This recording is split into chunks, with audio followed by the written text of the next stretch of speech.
Hi guys! Magaling na ang baby ko. Iinom siya ng mga vitamins. And para lalo siyang lumakas. Say hi! Hi! Hi everyone! So sweet naman. Ay, ang sama ng tingin ng bata. Ayan, first niyang iinumin is Celine. Vitamin C. May kinakapatid kang Celine. Si Ate Celine. Tita Celine, Ate Celine. Congrats, Ate Celine. Nalala ko.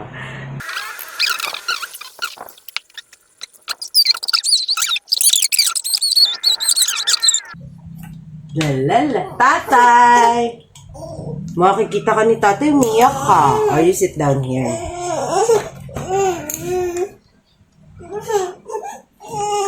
Yay!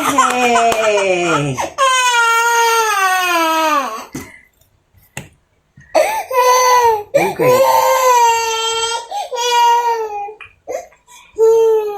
Very good.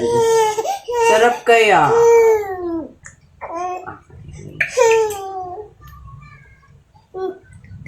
Ah, diba? So yummy? Okay. Okay, wala na. Okay na, tapos na. Tapos na. Okay na, ganun ka. Okay na, later na yung iba. Meron din siyang folic acid. Akala ko yung folic acid sa babae lang. Sa nanay lang bago mga anak. Kailangan din pala niya. Folic acid, tapos meron siyang iron. Mamaya ko na ito papainom sa tanghali. Kasi anemic ang baby ko. Nagmana pa sa akin. No? Anemic? Anemic ka? Anemic? Puyat na puyat. Anemic. Ang dami po nakuha kay nanay. Puro sakit ni nanay.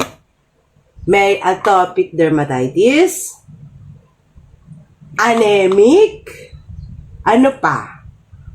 Ha? Ano pa? Ano pa?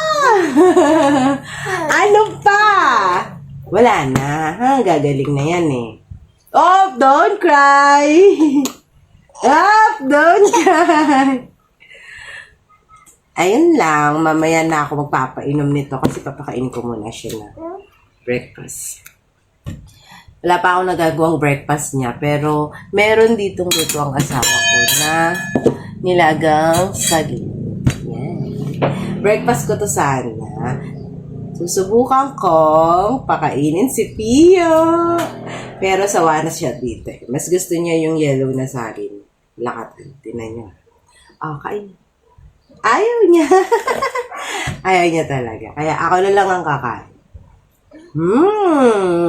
Nom. Ayaw mo? Agawa ko na lang siya ng anong gusto mong breakfast?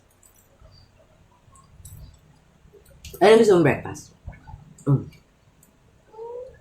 Ay, may marika. Ba't ayaw mo? Sawa na siya sa saging. Paggagawa ko na lang siya ng apple. Yan lang yung breakfast for today. Bye, vlog! Yun now. Bye. Kaya bye sila. Bye. Seryoso naman yun. Yung dermatitis niya namumula na naman. Napakain kasi ako ng fish fillet. Yung Dory ba yun? Napabili ang asawa ko. Bye.